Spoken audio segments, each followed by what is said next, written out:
शांति। शांति। आज की तारीख है 19/6/16 और आज हम किसकी मुरली सुनेंगे? फिर से हम अपने प्यारे प्यारे मीठे मीठे अव्यक्त मूर्तधारी अव्यक्त बाप दादा की रिवाइज कोर्स की मुरली सुनेंगे। तो तारीख है 9/10/81 और आज की ज्ञान मुरली का शीर्षक है अंतर्मुखी ही सदा बंधन मुक्त और योग युक्त। अंतर्मुखी ही सदा बंधन मुक्त और योग युक्त। और उसके लिए ये स्लोगन भी है कि अंतर्मुखी सदा सुखी। तो इस मुरली के अंदर आज इन्हीं राजों को हम जानेंगे स्वयं परमपिता परमात्मा के द्वारा कि अंतर्मुखी कैसे सुखी होते हैं और अंतर्मुखी के लिए बाबा क्यों कहते हैं कि वो बंधन मुक्त होते हैं और योग युक्त होते हैं। फिर हम सब अपना अपना चेकिंग करेंगे और चेकिंग में ये चेक करेंगे कि क्या हम बंधन मुक्त हैं, क्या हम योग युक्त हैं, क्या हम सदा सुखी हैं, या फिर हम पुरुषार्थी जीवन में परसेंटेज में चढ़ती कला की ओर आगे बढ़ रहे हैं। तो क्या है वो हम चेक करेंगे। तो मुरली सुनाते हुए मीठे मीठे बाप दादा उवाच। आज बाप दादा अपने सदा सहयोगी, चेकिंग यहाँ से शुरू करें कि मैं सदा की सहयोगी हूँ। किसकी सहयोगी? बाप दादा की। और जो बाप दादा का सहयोगी वो परिवार का भी सहयोगी, विश्व कल्याण के कार्य में जहाँ जो जितना सहयोग जिस भी प्रकार से हमें देना होता है उसमें हम एवर रेडी। तो मैं ऐसी सदा सहयोगी हूँ। तो बाप दादा अपने सदा सहयोगी सदा शक्ति स्वरूप, हम सभी जानते हैं शक्तियाँ ढेर सारी हैं, तो शक्ति स्वरूप सदा मुक्त। अब किन किन बातों से मुक्त, वो भी हमें बाबा ने पूरा ज्ञान दिया हुआ है। बंधनों से मुक्त, कर्म बंधनों से मुक्त, दुख के संबंधों से मुक्त, और फिर जो भी हमारे पुराने स्वभाव संस्कार हैं उनसे भी मुक्त, फिर व्यर्थ बातों से मुक्त, व्यर्थ संकल्पों से मुक्त। बहुत सारी बातें हैं जिनसे हम मुक्त होना चाहते हैं। शॉर्ट में कहें तो हम टोटल पुरानी दुनिया की हर पुरानी वस्तु से, व्यक्ति से और पदार्थों में जो भी हमारी आसक्तियां हैं, इच्छाएं हैं, या हमारा जहाँ जहाँ भी मोह है, हम उनसे मुक्त हैं। तो ऐसे सदा मुक्त और योग युक्त। अब मुक्त और युक्त, योग, ये दोनों शब्द जुड़े हुए हैं। जो कर्म योगी होकर कर्म करते हैं अर्थात योग युक्त होके कर्म करते हैं, वो सदा ही इन सभी बातों के प्रभाव में नहीं आते जिन प्रभाव से वो मुक्ति का अनुभव न करें। तो इसीलिए सदा मुक्त और योग युक्त ऐसे विशेष बच्चों को, हाँ, आप जो सभी सुन रहे हैं, ऐसे आप जैसे विशेष बच्चों को अमृत वेले से विशेष रूप से बाप दादा देख रहे हैं। किसको? आप सभी को देख रहे हैं, मुझे भी देख रहे हैं। तो बाप दादा ने हर एक बच्चों की दो बातों की विशेषता देखी। हाँ, वो कौन सी दो बातें जो बाबा ने देखी? अब बाबा बता रहे हैं, एक बात नोट करें सभी कि क्या बाबा ने हम बच्चों में देखा। एक तो बाबा ने देखा कि मुक्त कहाँ तक हुए, दूसरी बात देखी जीवन मुक्त कहाँ तक हुए। मुक्त माना टोटल मुक्त, कोई भी बातों में हम रह न जाए। और दूसरा बाबा कहते जीवन मुक्त, यानी जीवन में रहते हुए चलते हुए हम कितने जिन बातों से मुक्त होकर के जीवन सही अर्थ में खुशी में और सुख में जीना चाहते हैं, अर्थात हमारी देवी देवताओं जैसी जीवन सुख की, खुशी की, निर्विकारी गुणों से भरी हुई और शक्तियों से संपन्न, तो ऐसी जीवन मुक्त जीवन में हम कहाँ तक चल रहे हैं। अब जीवन मुक्त माना बाबा की परिभाषा क्या है वो सुनते हैं। बाबा कहते हैं जीवन मुक्त अर्थात योग युक्त। तो ये बात तो सहज ही सिद्ध हो गई कि यदि हम योग युक्त होकर जीवन में कर्म करेंगे तो हम जो अभी वर्णन किया कि जीवन मुक्त जीवन क्या होती है, तो बाबा कहते हैं योग युक्त स्थिति वो जीवन मुक्त का अनुभव कराती है। बाप दादा के पास भी बच्चों के मन के संकल्प की हर सेकंड की रेखाएं स्पष्ट दिखाई देती है। आप सोचिए, हाँ, आजकल हम टेक्नोलॉजी में जितनी छोटी चिप होती है वो छोटी छोटी चिप्स और छोटे छोटे आणविक साधन देख करके या इलेक्ट्रॉनिक साधन देख करके हम हैरान होते हैं कि इतनी छोटी सी चीज में इतनी सारी बातें।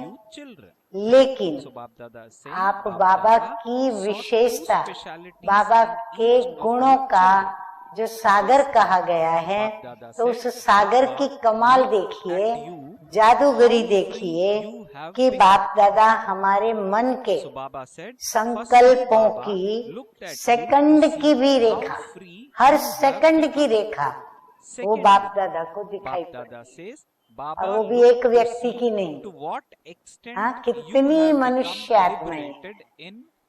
चलो हम उन मनुष्य आत्माओं को छोड़ दें, तो भी हम ब्राह्मण बच्चे भी कितने हैं, तो हम सभी ब्राह्मण बच्चों के संकल्पों की हर सेकंड की रेखा बाप दादा को दिखाई देती है। इसका मतलब क्या हुआ, कितना हमें सावधानी से संकल्पों को करना चाहिए। हाँ, यदि हमने नेगेटिव संकल्प किए वो भी बाबा देखेगा, हम पॉजिटिव संकल्प करते हैं वो भी बाबा नोट करते हैं। तो रेखाओं को देख बाप दादा ने मुस्कुराते हुए विशेष एक बात का चित्र खींचा। हाँ, एक चित्र खींच के देखा। वो क्या था, जिस चित्र में दो प्रकार के लक्षण देखे, तो बाप दादा ने बच्चों की जब रेखाएं देखी तो बड़ा प्यारा मीठा मीठा मुस्कुराने लगे, और मुस्कुराते हुए बाप दादा ने एक दूसरा चित्र देखा बच्चों का, उसमें दो प्रकार के लक्षण देखे उस चित्र के अंदर। अब वो दो लक्षण कौन से थे, आइए सुनते हैं मीठे मीठे बाबा से। तो बाबा कहते हैं कि एक सदा अंतर्मुखी, अंतर्मुखता सभी जानते हो आप सभी, कैसे हमको बाह्य मुखता से निकलकर उससे न्यारा होकर और अंतर्मुखी बनना है। तो सदा अंतर्मुखी अवश्य नोट किया होगा, जिस कारण स्वयं भी सदा सुख के सागर में समाये हुए और अन्य आत्माओं को भी सदा सुख के संकल्प और वाइब्रेशंस के द्वारा, क्योंकि जो अंतर्मुखी होगा वो सदा योग युक्त होगा, तो वो सुख के सागर में समाया हुआ होगा। और जो खुद सुख का सागर बना होगा वो औरों को भी क्या करेगा, सदा सुख के अपने संकल्प और अपने वाइब्रेशंस के द्वारा, वृत्ति और बोल के द्वारा, उसकी अपनी वृत्ति जो सकारात्मक है उसके द्वारा, फिर उनके मीठे मधुर बोल के द्वारा, फिर संबंध और संपर्क के द्वारा, जो भी जिसके साथ जितने संबंध है और संपर्क है उनके द्वारा सुख की अनुभूति कराते वो आत्माएं ऐसे अंतर्मुखी बनकर सबको सुख का स्वयं भी अनुभव करती हैं और अन्य आत्माओं को भी अनुभव कराती हैं। दूसरे कौन से लक्षण बाबा ने दूसरा कौन सा देखा? दूसरे थे बाह्यमुखी। बाह्यमुखी की कौन सी बातें बाबा ने देखी?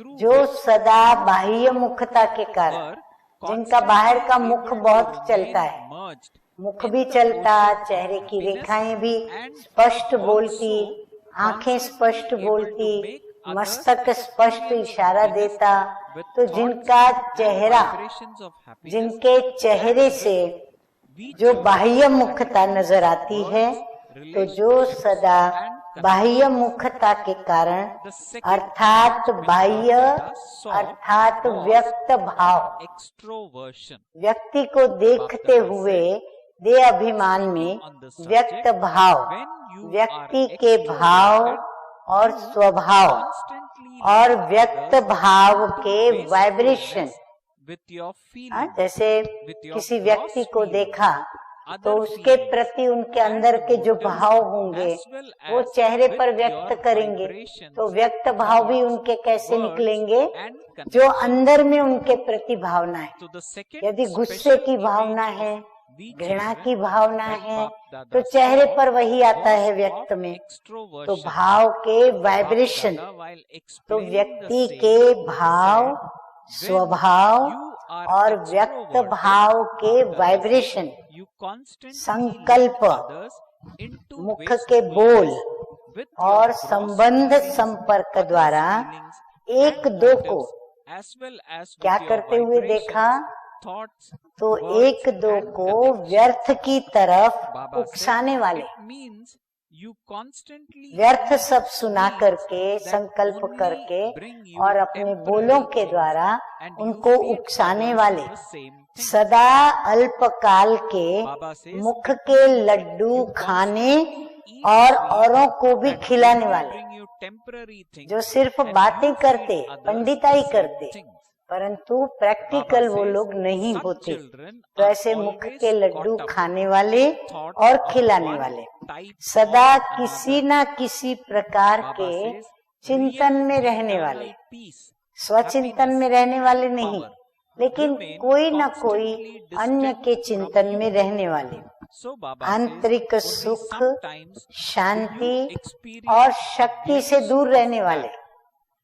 उनके पास न आंतरिक सुख होता है, न शांति होती है, न ही उनके पास उस चिंतन को मिटाने की शक्ति होती है। कभी कभी थोड़ी सी झलक अनुभव करने वाले, अंतर्मुखता की भी थोड़ी सी झलक वो भी कभी कभी अनुभव करते, ऐसे बाह्य मुखी भी देखे। तो दो प्रकार के बच्चों के लक्षण बाबा को दिखाई पड़े। एक थे जो अंतर्मुखी बच्चे थे और दूसरे जो थे वो बाह्यमुखी बच्चे थे। अब आप ही निर्णय लीजिए, बाबा को कौन से बच्चे प्रिय लगे होंगे, कौन से बच्चे अच्छे लगे होंगे। तो उन अच्छे बच्चों में, उनकी लिस्ट में हमारा नाम है।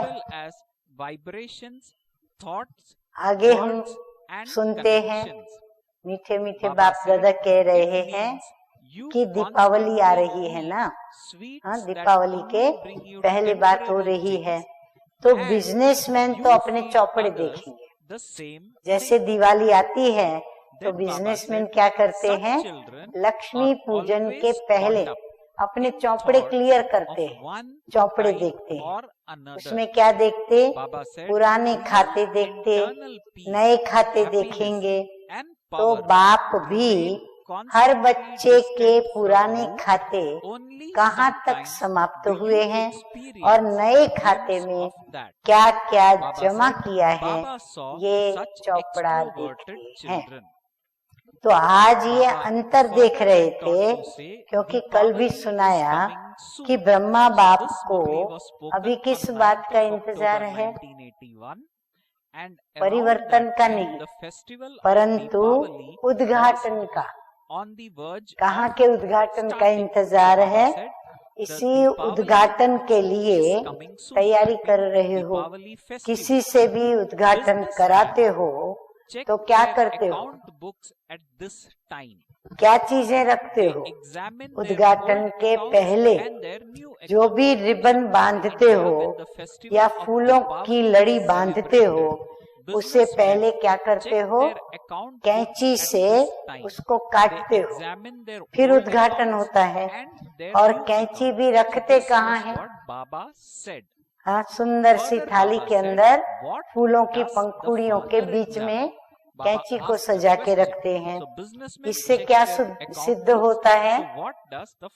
बंधन मुक्त होने के पहले स्वयं को गुणों के फूलों से संपन्न करना है, तो स्वतः ही बंधन मुक्त हो ही जाएंगे। बाबा कहते गुणों को धारण किया माना बंधन तो भागेंगे ही, क्योंकि गुणों के आगे बंधन अपना सिर उठा नहीं सकते हैं। तो उद्घाटन की तैयारी क्या हुई? रिबन काटना नहीं, कैंची उठा के काटना भी नहीं, लेकिन गुणों से स्वयं को संपन्न बनाना। तो एक तरफ स्वयं को संपन्न बनाना, लेकिन संपन्न बनने के पहले क्या करना होगा? बाह्य मुखता के बंधनों से मुक्त होना होगा। हाँ, जो भी बाह्य मुखता है उससे स्वयं को मुक्त करना पड़ेगा। तो ऐसे तैयार हुए हो, हर एक अपने अपने स्थान पर दिल से हाथ उठाएंगे और बाबा को अपना हाथ दिखाएंगे। हाँ, बाबा तो देख ही रहा है। बाह्य मुखता के रस बाहर से बड़े आकर्षित करते हैं। बाबा कहते बाहर दुनिया में जो है ना बाहर मुखता, उनके भी रस आते हैं। कोई व्यर्थ बातें सुनाता है तो रस आता है, कोई झूठी बात बता के किसको पटाता है तो भी रस आता है। तो बाबा कहते हैं वो रस जो है ना वो सबको बड़ा आकर्षित करते हैं, इसलिए इसको कैंची लगाओ। इसीलिए बाबा कहते हैं उसको क्या करो? ये सब व्यर्थ को कैंची से काट डालो। ये रस ही सूक्ष्म बंधन बन सफलता की मंजिल से दूर कर देते हैं। ये रस आता है तब तो हम घड़ी घड़ी पर चिंतन में जाते हैं, तब तो हम घड़ी घड़ी व्यर्थ को सोचते हैं जो हमें नहीं सोचना चाहिए। तो बाबा कहते हैं ये सूक्ष्म बंधन ही क्या करता है? आप लोगों को सफलता की मंजिल से दूर कर देता है। प्रशंसा तो हो जाती है, हाँ, जब हम रिबन काटते हैं या मिलते हैं उनसे तो प्रशंसा तो उनको मिल जाती है, प्रत्यक्षता और सफलता नहीं हो सकती।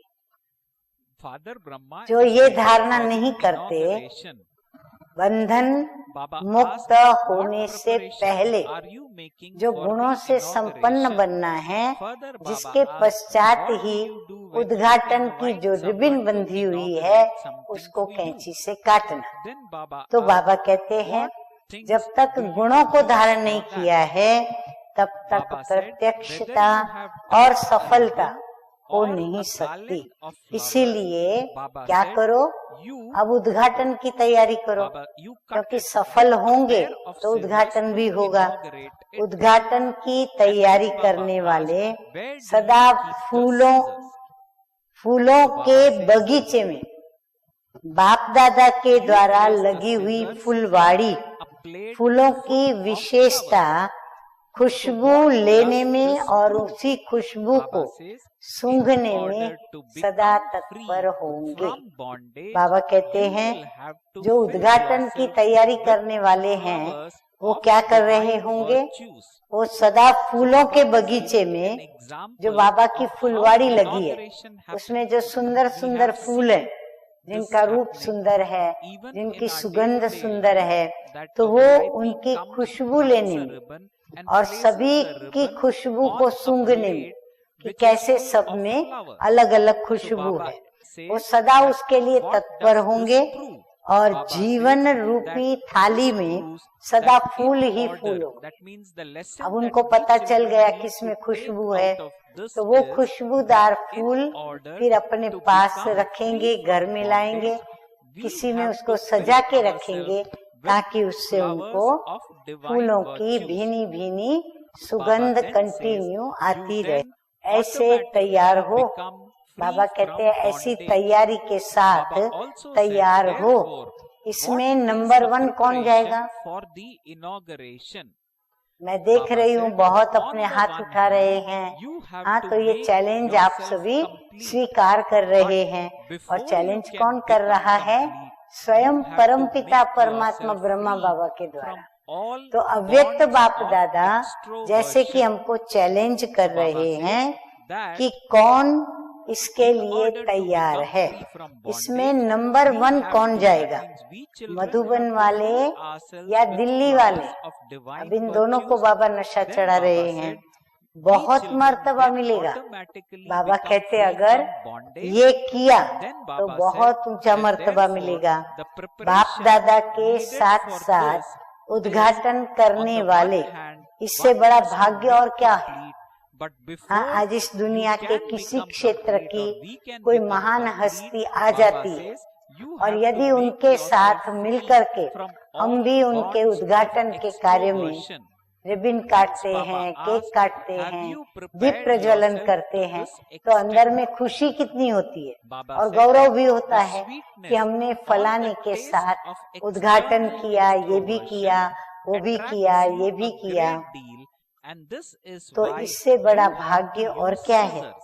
समान वाली आत्माएं ही साथ में उद्घाटन करेंगे और ये उद्घाटन करने में बाबा के साथ सभी बच्चे नहीं होंगे, लेकिन जो बाप समान बने हैं वही बच्चे इस उद्घाटन में हाजिर होंगे। ऐसे तो नहीं समझते हो कि उद्घाटन करना माना सदा के लिए सूक्ष्म वतनवासी बनना। ऐसा तो कहीं गलत तो नहीं उठा रहे हो? सूक्ष्म वतनवासी बनना व मूल वतन निवासी बनना। हाँ, बाबा कोई इसके लिए नहीं आए हैं। बाबा नई दुनिया की स्थापना करके हम बच्चों को नई दुनिया में ले चलने आए हैं। तो ब्रह्मा बाप के साथ मूल वतन निवासी क्या सभी बनेंगे या थोड़े बनेंगे? कितनी संख्या होगी? क्या समझते हो?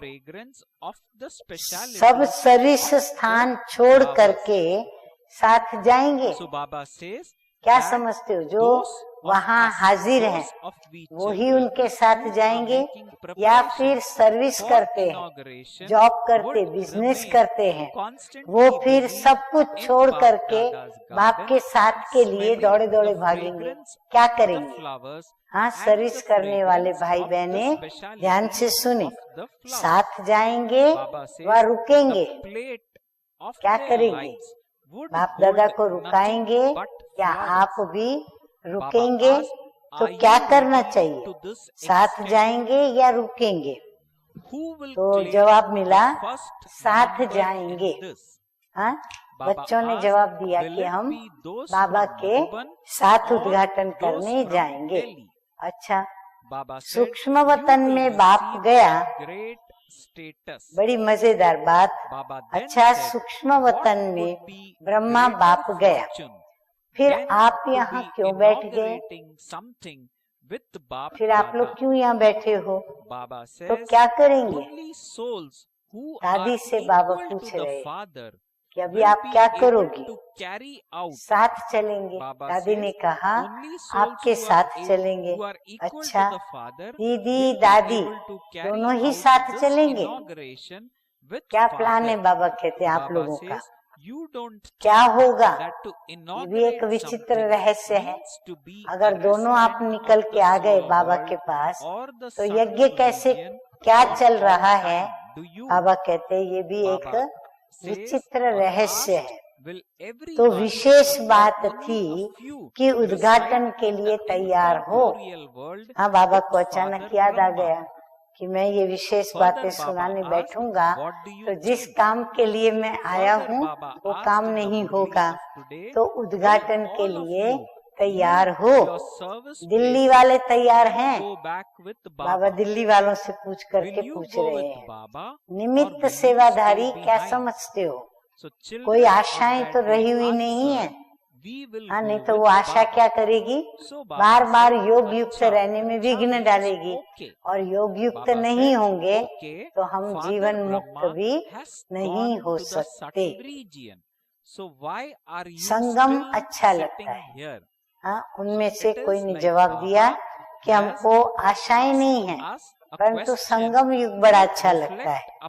बाप दादा ही चले जाएंगे फिर रहेंगे? अगर समझो बाप दादा भी चले गए तो फिर आप रहेंगे? तो साथ में जाने वाले तो धर्मराज को टाटा बाय बाय करेंगे। सुना? अभी क्या करना है? धर्मराज को टाटा करना है या फिर हमको बाद में जाना है? धर्मराज के पास वो जाएंगे ही नहीं। कौन? जो बाबा के साथ जाएंगे। अच्छा, बाप तो चौपड़े साफ देखना चाहते हैं। बाबा हर एक का खाता क्लियर देखना चाहते हैं। थोड़ा भी पुराना खाता अर्थात बाह्य मुखता का खाता संकल्प व संस्कार रूप में रह न जाए, क्लियर होना चाहिए, नहीं तो वो वहाँ चलेगा नुकसान। सदा सर्व बंधन मुक्त और योग युक्त, पक्के कर लो शब्द, बंधन मुक्त और योग युक्त। इसी बाह्य मुक्ता के वायुमंडल को समाप्त करने के लिए इस वर्ष विशेष इशारा दे रहे हैं।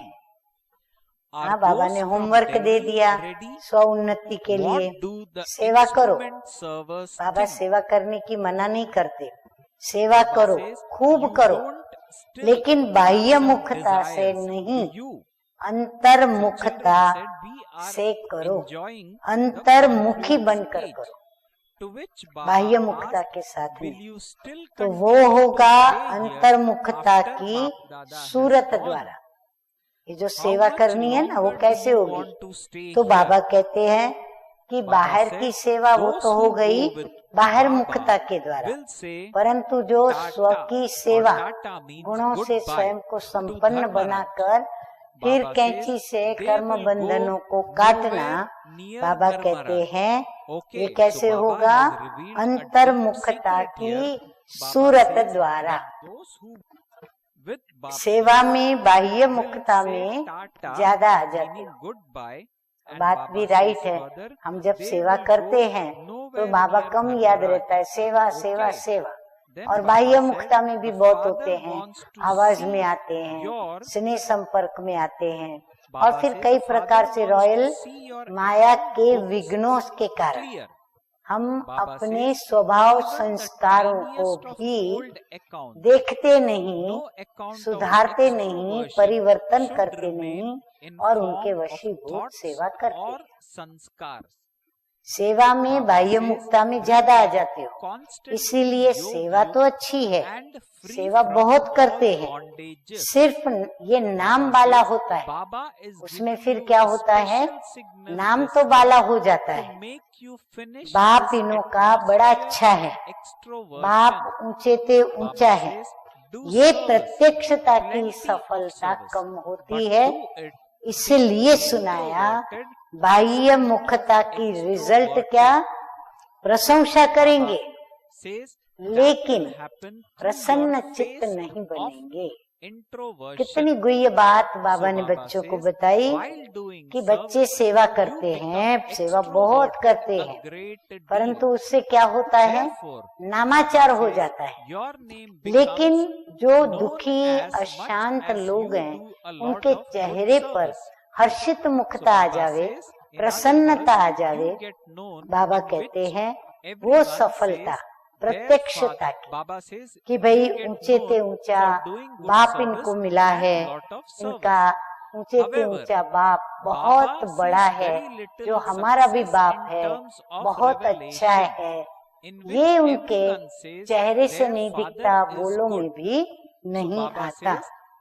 तो प्रत्यक्षता की सफलता कम होती है, इसलिए सुनाया बाहर मुखता की रिजल्ट क्या हुई, प्रशंसा करेंगे लेकिन प्रसन्न चित्त नहीं बनेंगे। बाप के बन जाए ये है प्रसन्न चित्त बनना, क्योंकि बाबा के बनेंगे तभी तो प्रसन्नता जीवन के अंदर आएगी, वरना तो माया के वशीभूत अप्रसन्नता में ही सभी चलते हैं। अच्छा, अब क्या सुनेंगे, ऐसे सदा अंतर्मुखी। देखो कितने वरदानी टाइटल बाबा दे रहे हैं। ऐसे सदा अंतर्मुखी, सदा प्रसन्न चित्त, अन्य आत्माओं को भी सदा क्या करने वाले, सदा प्रसन्न करने वाले, प्रसन्न चित्त बनाने वाले, सदा स्वयं को गुण संपन्न बाप समान सदा सुख के सागर में समाये हुए, सदा एक बाप दूसरा न कोई, इसी लगन में मगन रहने वाले, ऐसी श्रेष्ठ आत्माओं को बाप दादा का याद प्यार और नमस्ते। हम रूहानी बच्चों की रूहानी बाप दादा को याद प्यार, गुड मॉर्निंग और नमस्ते। ओम अभी हम सुनेंगे मीठे मीठे प्यारे प्यारे वरदानी विश्व कल्याणी बाप दादा के वरदान। तो वरदान में है निर्विकारी व फरिश्ते स्वरूप की स्थिति। अब फरिश्ता स्वरूप स्थिति कब बनती है, जब हम निर्विकारी बनते या फिर हम अपने विकर्मों के और विकारों के दोनों ही बंधनों से स्वयं को लाइट करते, और लाइट करने के लिए लाइट स्वरूप जो रहते, लाइट स्वरूप रहना माना योग युक्त होके कर्म करना। सभी का देखो एक दो से संबंध है। तो निर्विकारी व फरिश्ता स्वरूप की स्थिति का अनुभव करने वाले आत्म अभिमानी भव। हर हालत में यही स्वभाव संस्कार हमारा अपने अस्तित्व का बन जाना चाहिए। मैं हूँ ही आत्मा, स्मृति दिलाने की आवश्यकता न पड़े। तो बाप दादा कहते हैं जो बच्चे आत्म अभिमानी बनते हैं वे सहज ही निर्विकारी बन जाते हैं। बाबा कहते हैं जो आत्मिक स्मृति में रहते हैं ना, उनको अपवित्रता कभी भी आकर्षित नहीं करती, न अपवित्रता के संकल्प आते। आत्म अभिमानी स्थिति के द्वारा मनसा में भी निर्विकारीपन की स्टेज का अनुभव होता है। माना कितनी ऊंची पवित्रता का अनुभव, कर्म से पवित्र, वाणी से पवित्र, कर्मों में गुण शक्तियां, परंतु मन बुद्धि स्वभाव संस्कार में भी बाबा कहते कौन सा अनुभव, निर्विकारिता का अनुभव, और वो है ऊंचे ते ऊंची स्टेज। तो ऐसे निर्विकारी जिन्हें किसी भी प्रकार की इम्प्योरिटी वह पांच तत्वों की भी आकर्षित नहीं करती। कोई भी व्यक्ति सामने आ जाए, कितना भी उसका व्यक्त भाव आकर्षित करने वाला हो, कैसे भी पदार्थ आकर्षित करने वाले सामने आए, कैसी भी बातें आकर्षित करने वाली गुणों की सामने आए, बाबा कहते हैं उन्हें किसी भी प्रकार की आकर्षण नहीं होती, वही फरिश्ता कहलाते हैं। इसके लिए क्या करना पड़े, बाबा निवारण बता रहे हैं, ध्यान से सुने और नोट करें। इसके लिए साकार में रहते हुए, अब हम जीवन तो साकार में जी रहे हैं, तो साकार में तो हम हैं ही, तो साकार में रहते हुए अपनी निराकारी आत्म अभिमानी की स्थिति में स्थित रहो। है देह में लेकिन स्थिति विदेही हो, है विकारी दुनिया में लेकिन हमें अपना पावन घर परम धाम याद हो और नई पवित्र दुनिया की स्मृति। अच्छा, अब हम सुनेंगे मीठे मीठे बाप दादा स्लोगन के रूप में जो महावाक्यों का उच्चारण करते हैं। तो वो महावाक्य जीवन में अतीन्द्रिय सुख का अनुभव करने के लिए विशेष अमृत वेले एकांत प्रिय बनो।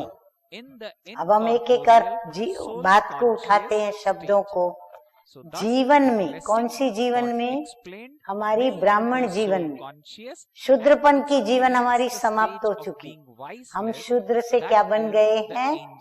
नई जीवन ब्रह्मा के द्वारा प्राप्त की है। तो ब्राह्मण जीवन में कौन से सुख का अनुभव ब्राह्मण करते हैं? अतीन्द्रिय सुख का, क्योंकि शूद्र कुल में हम इंद्रियों के सुखों में बहुत आकर्षित होते रहते हैं, लेकिन जब ब्राह्मण जीवन मिलती है तो हम इंद्रिय जीत बनना सीखते हैं बाबा के द्वारा। तो हम अतीन्द्रिय सुख के अनुभव शुरू करते हैं। तो अतीन्द्रिय सुख का अनुभव करने के लिए, और वो सुख एक बार खाली अनुभव नहीं करना है, लेकिन हम जब जब बाबा को याद करते, अपने ब्राह्मण जन्म जीवन की स्मृति में रहते, हमें अतीन्द्रिय सुख के अनुभव बार बार होते हैं। स्वभाव बनता जाता है, संस्कार बनता है। तो उसका अनुभव करने के लिए क्या करना पड़े? तो बाप दादा कहते हैं अमृत वेले उठ करके एकांत प्रिय बनो। एक तो बाहर का एकांत भी मिलता है ऑटोमेटिकली, क्योंकि सभी उस समय मायावी मनुष्य या माया के वशीभूत मनुष्य सोए हुए रहते हैं। और जब कहते हैं भोगी सोते हैं तो योगी जागते हैं। तो जागृत अवस्था में और फिर एकांत प्रिय बनो, एकांत में बैठे हैं, सतो प्रधान वातावरण है, कोई भी हमारे आजू बाजू है उसका हमें याद भी नहीं रहती, और एक के अंत में रहें, यानी एक की ही याद में रहने से हम एकांत प्रिय, अर्थात उस एक को हम प्रिय लगते हैं। उसके अंत में अर्थात उसी की स्मृति में हमारा विचार सागर, मनन मंथन, रूहानी रूरिहान बस यही चलता रहे और हम अतीन्द्रिय सुख के झूले में झूलते रहें और मीठे मीठे सर्व गुणों के सागर की लहरों में खूब लहराते रहें। ओम शांति।